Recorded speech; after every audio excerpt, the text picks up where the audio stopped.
A bit ago when I was in my virtual classes, the teacher wanted to check a test we had done in class. And I couldn't believe that only 6 people out of 31 gave in their test. 6 out of 31. This is the point where everything started to me. I couldn't stop thinking, does this happen to all the teachers and students? Does this happen in all the classes? Does someone else care about this just like I do? And the biggest question for me was, why does it bother me so much? I mean, it's not my problem. And sometimes, because of this question, I couldn't stay calm sometimes. It was through this experience that I realized how important it is to be responsible and to make children see that being responsible is good.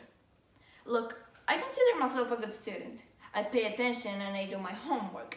And I remember that in previous years, all my classmates were like that. Everyone was respectful with each other and we did show commitment. And I thought it would never change because it was perfect. But COVID pandemic started. You know, virtual classes, face mask and all that fun stuff. Having to wash your hands every minute. But then I thought that I wouldn't handle it. But then I did.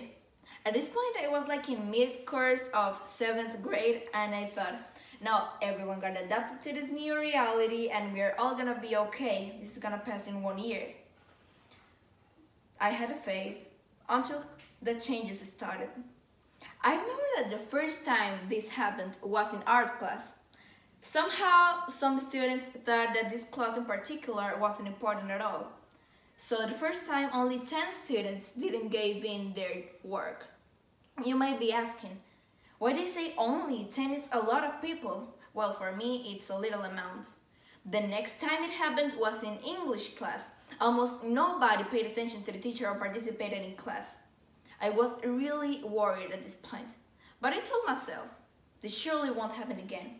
There must be any sort of confusion or misunderstanding. Well, it got even worse. Now, everyone was starting to argue with each other. There was no respect to the teacher. And of course there were a lot of scolding, speeches and bad grades.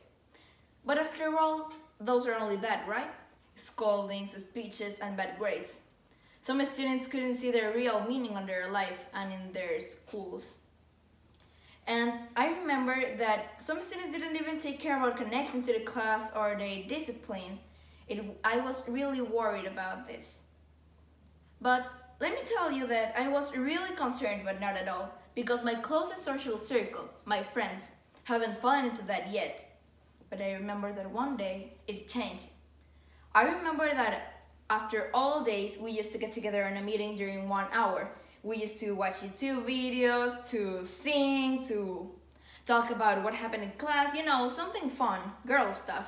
And it was enough for me. It was amazing. But I think it wasn't enough for them, because this happens. I remember that in one class, they told me that I should leave the class and join a meeting they created. I get to class like in 8 a.m. and I leave at 2 p.m.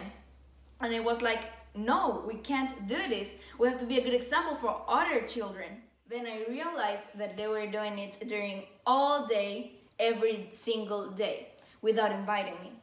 Tell me, how would you feel if your friends did something like that to you? Well, now I think I understand. I think I was like annoying or boring for them because I don't have any social media. I think they are only a stress for kids of our age. At this point, I spent a few days pondering. My friends are not the same anymore and I don't think they want to change. Because they started to leave the class, they started to answer in a bad way to the teacher when he wanted them to participate. And then I said, my friends are not the same anymore and I don't think they want to change. I decided that they were not a good company anymore. I was really sad about this and I told this to the best psychologist you could ever find, my mom, who told me that I should feel proud about what I did because I could notice it before it was too late.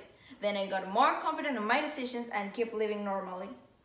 The problem is that now I was totally alone. I didn't have any other social interaction with kids of my age. And that made me feel really sad when my only friends, my only real friends left me. I saw that I didn't have anyone else. But one day I decided that I wanted to change everything.